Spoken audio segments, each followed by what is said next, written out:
Quin was traveling internationally with his family, but that he has been in close communication with his agent, and they have been working with the Atlanta Hawks to get a deal done. And it would appear now that a deal is done with the Atlanta Hawks and Quin Snyder. They simply have to get the paper done.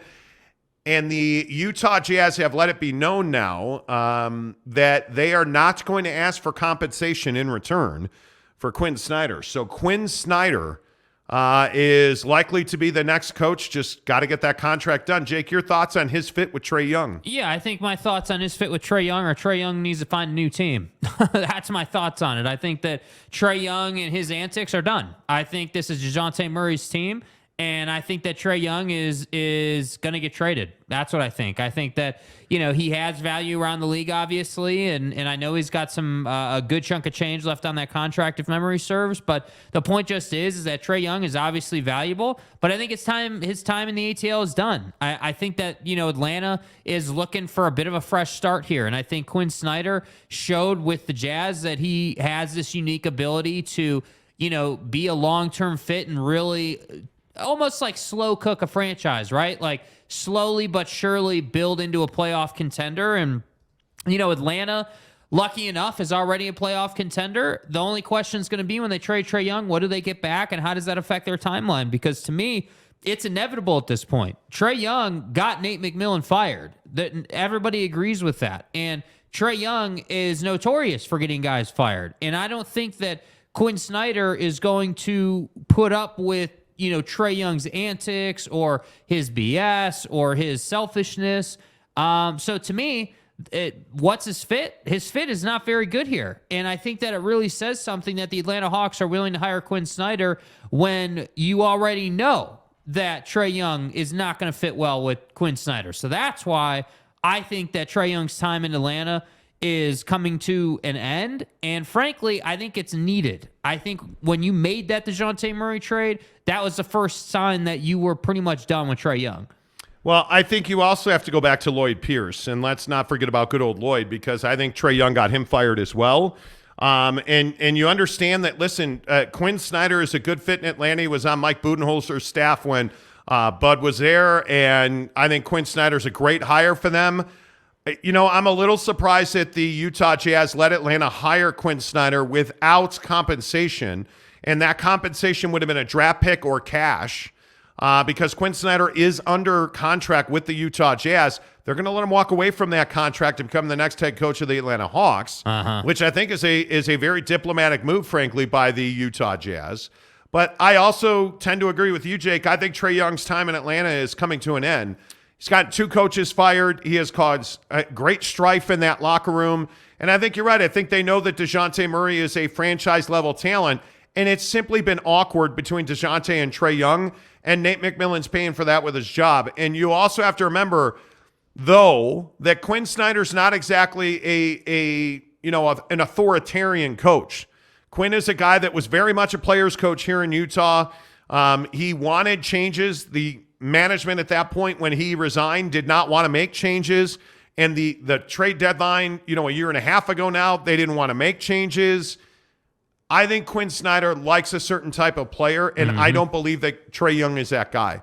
I have to believe that Trae Young's days are numbered in Atlanta. And listen, I think that Atlanta is a team that I think we can all agree. I mean, I don't know what you guys think in the comments, but there's no doubt about the fact that Atlanta, in my mind, is a disappointment this year. I had expected far more from Atlanta once DeJounte Murray was in the fold. I mean, you're 29-30. You're a game under 500. You're in the play-in tournament right now. You're the same team you've been, dude. Yeah. You're the same team. And I look at this team, and it really sort of – this is just kind of off the top of my head now that this news is coming along. But anytime you hire a new head coach – and again, this is just generally speaking in the league, right? Anytime you hire a new head coach – roster changes happen. Yes. They absolutely do. And so to me, this isn't just like, oh, well, you fired Nate McMillan, you got to hire a head coach. Well, let's find one that's available. No, this is like targeted, hey, we talked to Quin. We know the kind of system Quin liked to run in Utah. We know what kind of, fundamentals or core values that he has as far as the locker room is concerned, as far as running an offense is concerned. Yeah. And I look at this roster, not only do I think Trae Young is going to be on the move, but what do you make of the John Collins connection? And because I think this is fascinating now. Like, John Collins is at that tipping point in his career now. You've got a fresh head coach.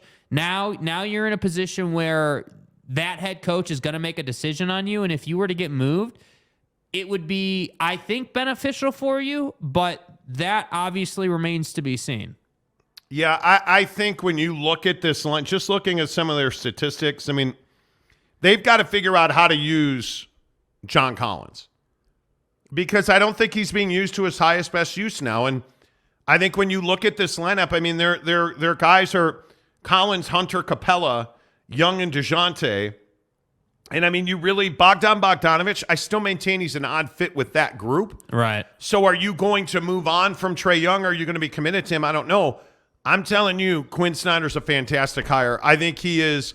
I don't even know that anybody could argue with me that he's the best available or was the best available coach in the NBA. Facts. I mean, I love this hire for Atlanta. Yeah. I do. I think this makes them a better team. Now, by the way, I also don't think that this makes them a better team right now because they're going to have to find out who's in and who's out.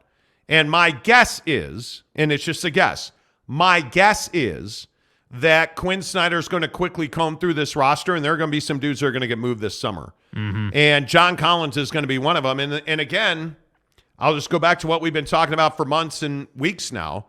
I do maintain the Jazz remain a landing spot for John Collins because I look at the makeup of this roster now. Well, we saw in that game last night with the Utah Jazz. Dude, that is the model for the future. There is no question about that. Yeah. You look at Walker Kessler's performance last night. Facts. You look at Lauri Markkanen's performance last night. Facts. Those two are together responsible for this win. Yeah. Their singular performances, the effort, the motor, the desire by Walker Kessler to get on the boards and bust his ass, the little fundamental things that Walker Kessler was doing to put his body in position to get a rebound and get fouled, to put himself in position to compete for rebounds, to tie the game at one point.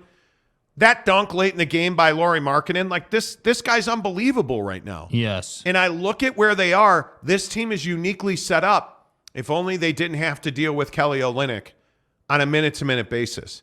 If you're John Collins instead of Kelly Olynyk, how much better is this team? Oh, yeah, a lot Come better. on now. I mean, Come on now. Yeah, I mean, that's got to be 5-6 wins on its own. Yeah. I think it's spectacular, and I think it's one of those things where I love what the Utah Jazz did last night. I love what Danny Ainge has done. And I think this team is headed for greatness. And I think that it's going to be a very difficult climb for this team to make the NBA playoffs this year. Is it impossible? No. But you're probably going to have to win more than 10 of these remaining games, at least. Mm-hmm. At least. Because I think they're more likely on the outside than they are the inside. But every game is much watched now. If you're a fan of the Jazz, you got to watch games. Well, and I think you have something to build on now, and that's why I think last night's game is so important. It's so funny. Yesterday on the show, there was a whole conversation going on in the comments about how Vegas had the Jazz -1 over OKC, and is that correct? And what do you know? The Jazz end up winning the game by 1 point in overtime, and you have all these awesome moments, and I don't know what happens to guys other than they get burned out heading into the All-Star break, because last night it felt like you were fresh and you were engaged mentally, which is awesome to see. And that's why I say, like, what you saw last night out of the Utah Jazz is a lot closer to what I think this current roster can do on the floor. There are a lot of people in the media in Salt Lake who are talking about the fact that THT is this young guy and we're not sure if he can play point guard, or it's like, dude, this guy spent time around LeBron James. This guy spent time around some of the best players in the league. And no, I'm not saying that makes him a great player, but what I am saying is that this guy understands how to play pick and roll basketball. I can say that, definitively, dude. I understand he can't So finish. wait, let me get this right. He's 21, I get it. Oh, everybody's like, my God, he's a young kid. He's going to develop. It's going to be amazing. So you played with LeBron, you didn't develop. The only thing that team needed was a three-point shooter. He isn't it. I think he is not a good shooter. I think he is not a good finisher at the rack. I think he's a big physical presence, but he can't handle the basketball. I don't know where he fits in. Is he a top 7 guy? No, absolutely not. Absolutely not. If Chris Dunn was on this team for more than a couple of days, THT's not in the game at the end. If Colin Sexton's healthy, THT's not in the game at the end. He's in the game by necessity, not desire. And listen, I'm not telling you the guy's broke or that THT doesn't have a spot on this team. But I am also not here to buy into this whole theory that all of a sudden that this cat is somebody that should be contributing 20 minutes a game. He's a 10 to 12 minute a game guy, and if he DNPs, I'm totally fine with that. Okay. Great. You disagree? Or? Yeah, I mean, I think that he can contribute more than that. I'm not okay if THT DNPs. I think THT is a physical player. I think he can bring a certain presence in a game when you need it, and I think that he can play pick and roll basketball. And I think when you're asking him, hey, just play the pick and roll, like feed Walker Kessler, that's all you need to do for 10 to 15 minutes a night, I think he can do that. And the problem is he was 2 of 11. The guy can't shoot. And if he's just going to be Ricky Rubio, early young Ricky Rubio, that's great. But you also can't have 4 turnovers. You cannot play this, bro, 35 minutes. You're asking to give games away. Mm-hmm. You know, like you cannot play him. The fact, and this is really where the rubber meets the road. Why is Ochai Agbaji playing 22 minutes and THT's playing 35? Why, if you look at the grouping of players on this team, are you really telling me that you can't have Jordan Clarkson bring the ball up? Are you really telling me you have no other alternative than Talon Horton-Tucker to bring the ball up? Come on now. Come on now. Like, and I understand Juzang's not ready. Frank Jackson's probably not an NBA player. I understand that. Like, I would rather have Chris Dunn last night fail repeatedly than watch Talon Horton-Tucker put up brick after brick and have very little to no success on this club. Mm-hmm. That's just where I'm at. Maybe I'm being too harsh on it. Yeah, I think, yeah. Where are you guys at on THT? Where are you at on it? Tesla, Texas says, my birthday's tomorrow. I want to share the love. It's too soon to say Markkanen greater than Mitchell to build a team. Houston Jazz fan, by the way. Thanks for the content. Tesla, happy birthday. Yeah, happy birthday. Lauri Markkanen and Donovan Mitchell are so different. Man, which one would you rather have? I'd rather have Donovan Mitchell. Yeah, I think the problem is that if Lauri Markkanen figures out how to play this aggressive style we saw last night, if that becomes a regular thing for him, he's a better player than Donovan Mitchell. He's got more size, he can score more ways, and he's able to get to the line more effectively. But I'm not going to sit here just the way you're not going to sit here with THT. I'm not going to sit here and say Markkanen all of a sudden wants to punch you in the face when he's been a soft hero his whole career. Yeah, I think, again, go watch on the channel. We did a short on this today. The guy we saw last night is who Chicago and Cleveland had hoped Lauri Markkanen would be. Mm-hmm. I don't know what happened. You can go to Euros, whatever you want to do. Whoever this cat is now, he's not the same player. Something happened last night, and he's going to be a different player now. And I think you got to find guards who can play with him. Because, again, with Chaboy, DHT, we can't have possessions for the Jazz where Markkanen doesn't get the ball. That's just not an option anymore. Not where we are now as a basketball team. You can't have the Utah Jazz possession after possession just kind of meandering around. Every win matters. And if we use the mentality, and sorry to tell you, I posted a video on Twitter and in the members only group, and one of our members posted it at almost the exact same time I did. Like Victor Wembanyama getting dunked on. And it's not that he got dunked on. That's going to happen to everybody. He's just not physically ready to play in the NBA. So this team, I say that because this team's not tanking.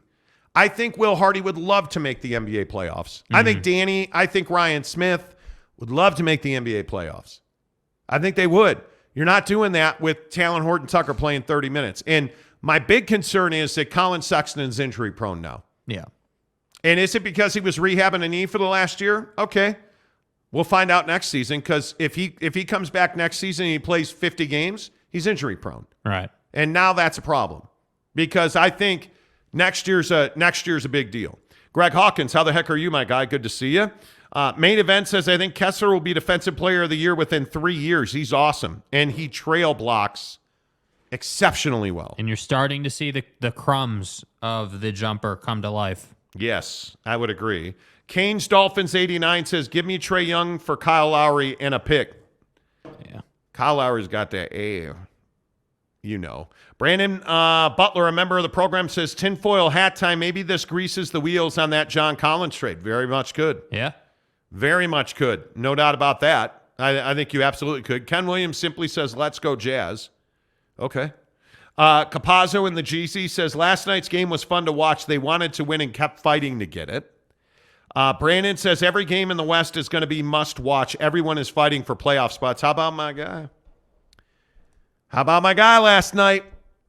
Fat ass with a beard, throwing himself on the floor in Philadelphia. Brotherly love. Anybody see my Sixers win last night? They're not mine. I just am being a jerk. Because I've said the Sixers are undervalued, and Jake continues to slander them for whatever reason. I don't know. Yeah. The Sixers going to win last night. Anybody notice what the Lake Show did last night? After the street closed Davis. And D'Angelo twists an ankle. He's out. They still win. And they win going away over somebody's Golden State Warriors, who aren't very Warrior-like right now. Not right now. They're not. Nope. No, they're not. They're injury prone. Tell me the Lakers aren't dangerous. Yeah. I mean, they're dangerous. Again, though, it was one night. Like, we need to see this over a week. Show me that. Philly, show me that you're diving on the floor for a week straight. Lakers, show me that you can't. You promised me you would not slander fat ass in Embiid. Well, you promised me. The scale says fat, so I'm slandering him. Fat. I don't understand why the questions are abound about the Sixers because they've got 5 and 6 legitimate dudes on that team. I mean, what Tyrese Maxey has a terrible game. Melton has a terrible game.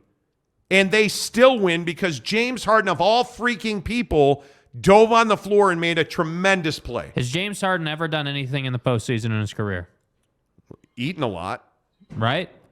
That's why people... He has. He's not... He had a bad series. No, but I'm being serious. Has he ever been a badass in the playoffs? Like, when it mattered most for James, he hasn't. So when you ask why people wonder if Philly has the goods, that's why. What does a badass mean?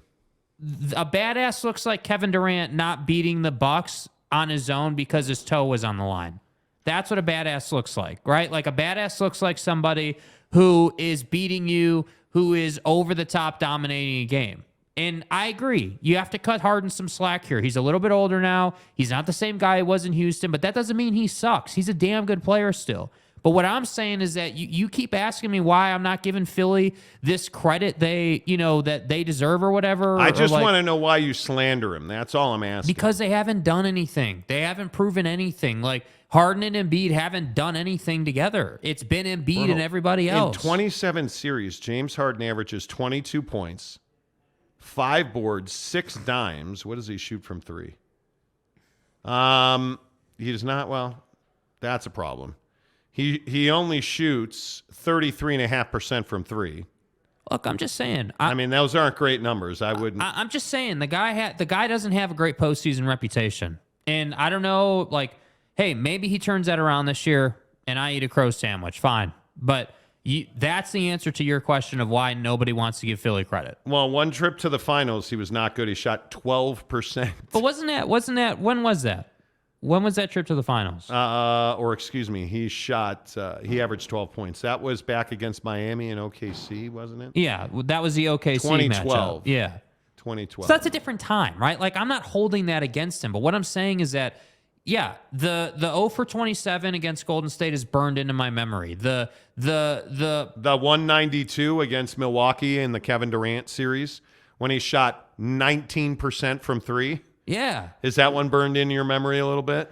Like, that's all I'm saying. I agree. They're a good team. They're definitely a finals threat. But here's the problem with your theory on Golden State. I mean, he shot 24%, and they still took him to 7 games.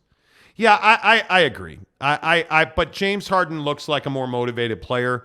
Diving on the floor. I agree with you on that, too. I just want to say that. I agree. He was diving on the floor. He is making the get your hands dirty play, if you will. Yeah. Teddy Wayman gives us $5. He gives us $5 to say when Skywalker hit that 3, it legit moved. I am your father. Stay hard. It legit moved. Stay hard. Teddy, bro. How's the rubber ducky these days, bro? That's my guy. That is my guy. James Knight, good afternoon or good morning in Melbourne, Australia. Okay, guys, calm down on Kessler. If he didn't have the impact against a team that has no center and no guy over 6'8". Are you serious right now? Dude, do you understand? He was blocking guys from behind. He was trailing for blocks. I think he had 7 blocks. 3 of them were trail blocks. One of them on Shai Gilgeous-Alexander, 18 boards, 7 blocks. Come on. 7 points. He's no Josh Giddey, but he'll 37 minutes. By the way, Josh Giddey bitching at the officials like that is weak. By the way, your boy SGA didn't put up 40. Put up 39. I was thinking about you too, James. James Knight also says the Utah Jazz should consider hanging Tony Brothers' shirt from the rafters after that putrid call to send Markkanen to the line. Dude, that was not a putrid call. And by the way, you guys understand that those replays are not in-house. Those are in New Jersey. Yeah. Those are in Secaucus. But you have to admit, they were very fast last night. Usually the NBA takes its time. That's their new initiative. That was lightning fast. They want their replays to be much, much faster. Yeah. Much, much faster. Yeah. Is what the NBA is asking for. And frankly, I think they're getting it. I think they're getting a lot more quickness there. But the foul is that you can't. The thing you guys need to watch for, and I don't know why so many fans couldn't digest this last night, is you can't be moving towards the offensive player and then make contact. Yeah. It doesn't matter if you just touch him with your woohoo. That's a foul, bro.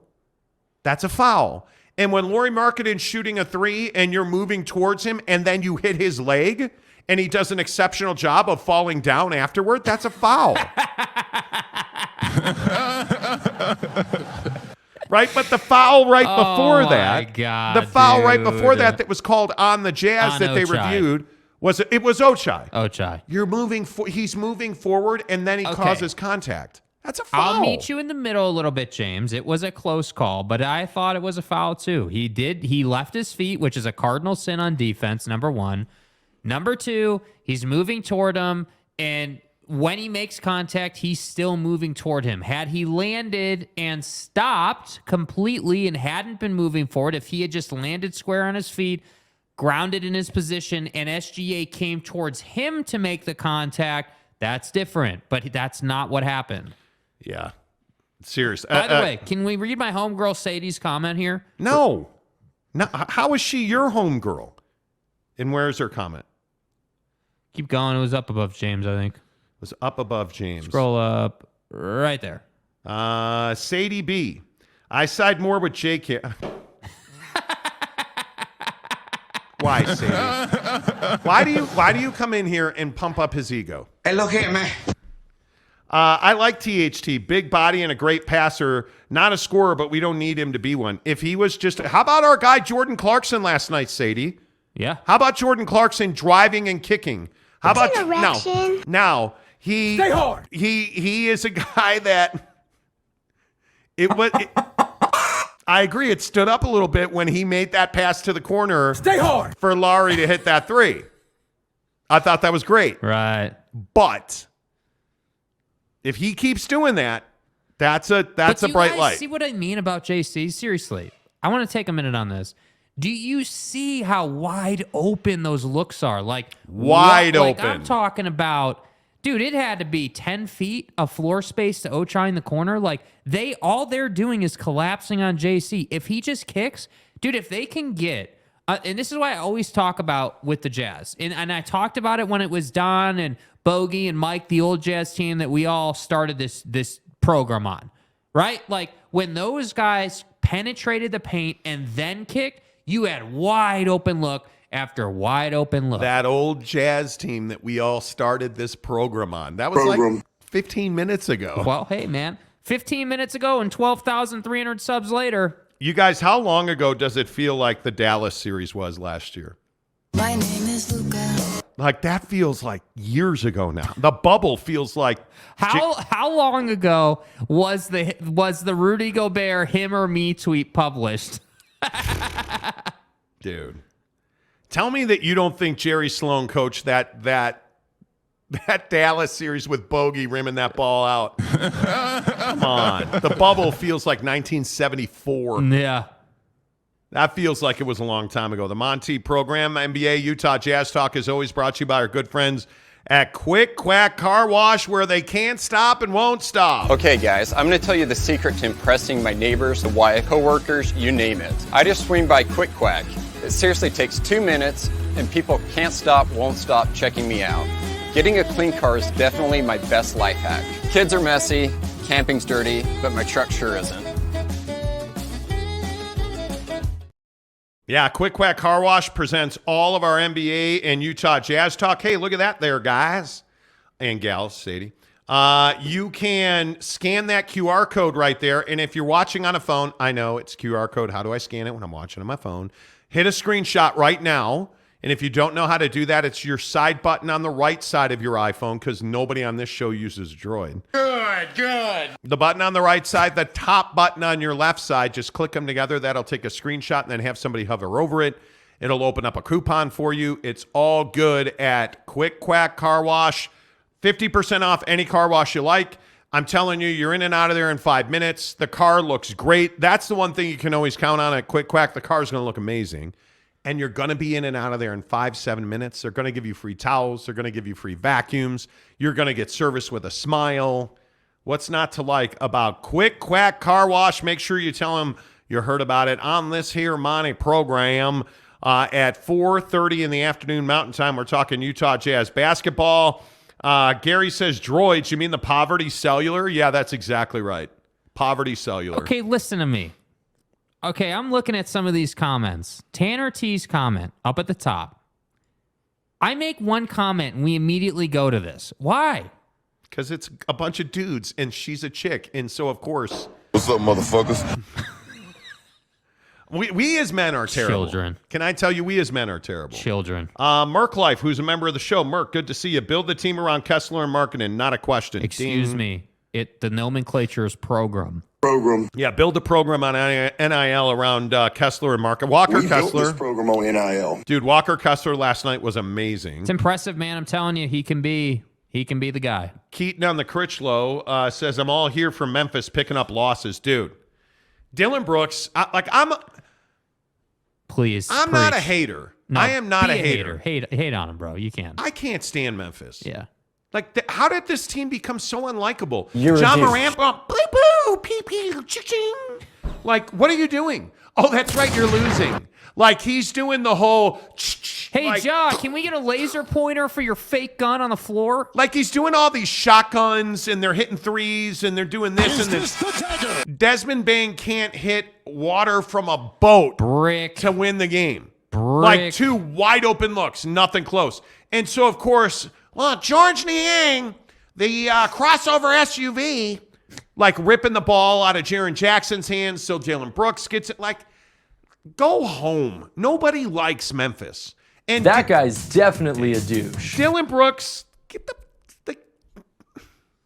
go on, man. Get a fast pass for Douche Mountain, because you're a douche. Go on, man. Go eat a lot of black beans and crap yourself. Nobody likes you.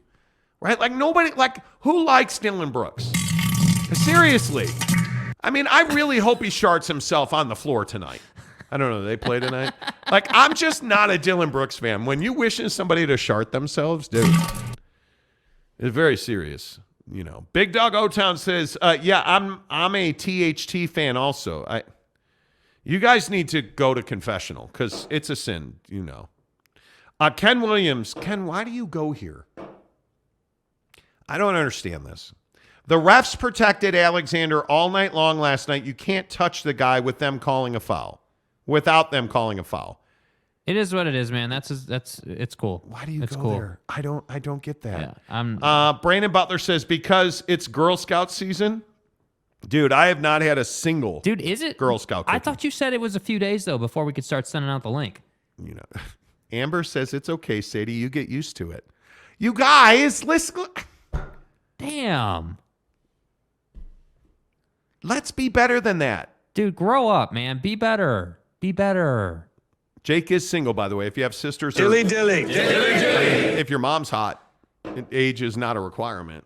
You know. Can you do something for me? Just make sure the prunes aren't dried up. Wow. Wow. Capazzo says Android all the way. You Apple users are weird. Then I'm weird, man. Dude, then I am a weird someone. Then I am a weird someone. you know. Which is, just kind of weird. Yeah. Brandon Butler says, James, at the end of the day, the score says the Jazz won. When you check the standings, the win still counts. Scoreboard. Damn. Look at James coming in here defending his Thunder. Because Josh Giddey's Australian, by the way. I'm here for James Knight versus Ken Williams. I'm here for it, bro. I am here for this. Stay hard. James Knight says, please, Ken, SGA get to the free throw line through skills and deception. No, man. He gets all the calls from the refs. They're protecting him all night long. Deception known as the whistle. You know. Amazing. This show, where did this show come from? Bro. Where did, You got to find another. Is there another Ken? Is there a Ken response to James? Ken Williams says it happened all night long. Go back and watch the game. Oh, it happened you know what all I'm night saying. long. There's some wild shit going on right now. Mape says Ja's pissed because his best friend got banned. Getting into it with Shannon. His crew is chirping away at his Hall of Fame career. It is. I don't disagree with that. Tanner T says that douche drop made me laugh out loud. Stop it. I'm still working. The douche drop is amazing. It is. Yeah, I mean, which one? Because there's like 5 of them. Let's consult the douche meter. Get a fast pass for Douche Mountain because you're a douche. That guy's definitely a douche. You're a douche. Wow. Amber said, you just told guys to be better and then prunes? Doesn't make you feel responsible. Women are on the clock.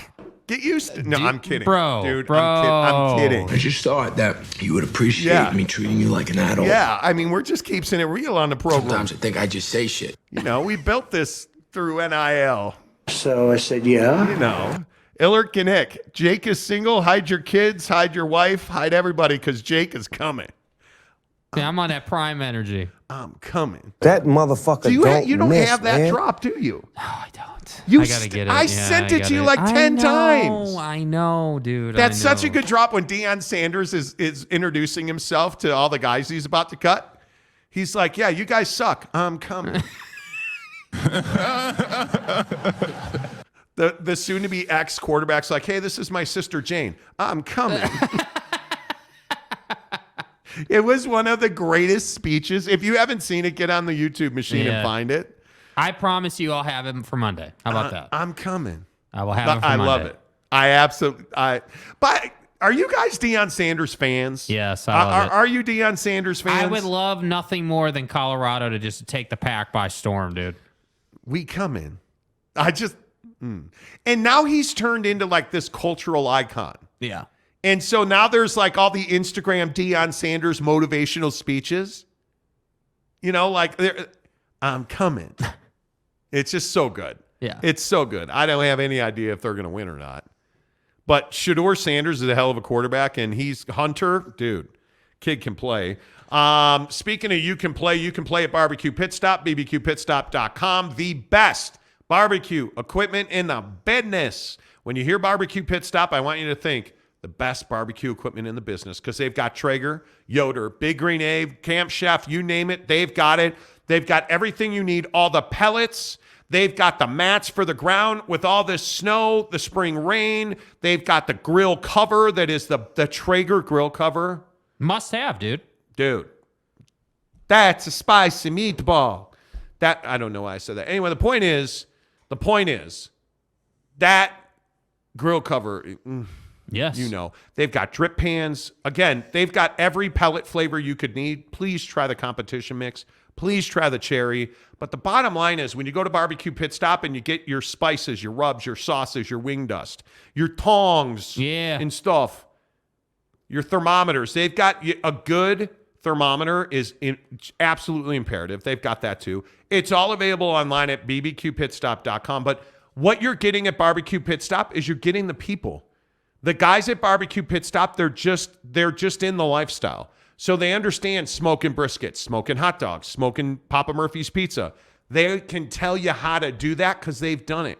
They live it. It's their lives. And chatting with them on their website is awesome. bbqpitstop.com. Ask them any question you want. Make sure you tell them you heard about it on the Monty program or stop by any of their 5 Utah locations: Logan, Layton, Lehigh, the Jeezy, St. George, and of course our friends in Murray on State Street across from the mall at Barbecue Pit Stop. Mike Maple says, Gary, are women into going to Asian Hooters? Okay, bro, what are we doing? How did we devolve into Asian Hooters? I have no idea. You guys, your job is to make it better. I'm guessing that Sadie left. I'm guessing that Sadie's Sadie, like, are nah, you bro. still here, dude? Don't let these guys, do that to you. That ain't cool. Eric C. says single Jake is the best Jake. Why? Tanner T. Have to cheer against Dion. Wish it wasn't this way, but it is. You do. Yeah. You do. Keaton on the Critchlow says the Dion speech makes me want to run through a wall. Yeah. I don't know why I want to call you the Critchlow. Maury Alvarez down in Florida says, loving the fact that primetime won't be on primetime. Wow. What, Cartoon Network isn't getting it done? Mape says Benihana Christmas episode is one that got me to watch. Okay. I like it. Hullabilly says, just ordered me some chicken bacon artichoke pizza from Papa Murphy's. It's about to be a good night. Good night. Let's go. Let's dude. go. I cannot wait for Monday so that we can play the new Papa Murphy's commercial. But seriously, hold on. I don't want to be getting pictures in the member group, Hullabilly, if you put olives on that thing. Well, we don't do olives on pizzas on this program, dude. You didn't put Hullabilly. Be better than now. Again, you are a fan of the Minnesota Wild, so you do eat. I'm sure you eat Satan's giblets Because it's garbage. But please tell me you don't put them on pizza. Yeah, I mean, come on. I mean, nobody. I mean, Teddy gets a free pass, but Well, that's only because he's the tile king of Utah. Yeah, Teddy Wayman. But you don't put olives. Come on. Oh, that's my guy. That's there. Well, sort of. I'll read it this way. LFMAO, I hate olives just like I hate the Detroit Red Wings. My guy. Let's go. Let's go. Billy. Hell yeah. Let's go. Hell yeah. Gabriel says thumbs down on olives. Ken Williams says, LOL, green peppers, yuck. I don't mind green peppers. Gary says, tried Slackwater for the first time, was decent. Not bad. I like Slackwater. Yeah, it's all right. I genuinely believe Papa Murphy's pizza is better. Oh, God. All I see is James Knight's comment that says, I can talk a little slower, Ken. Damn, that's a low-key calling you stupid reference right there, bro. Oh, God. It's about to go down. The members chat is know your role and shut your mouth. It's Yeah, so I think you were right about Sadie. Looks like she's gone. Yeah, she's gone.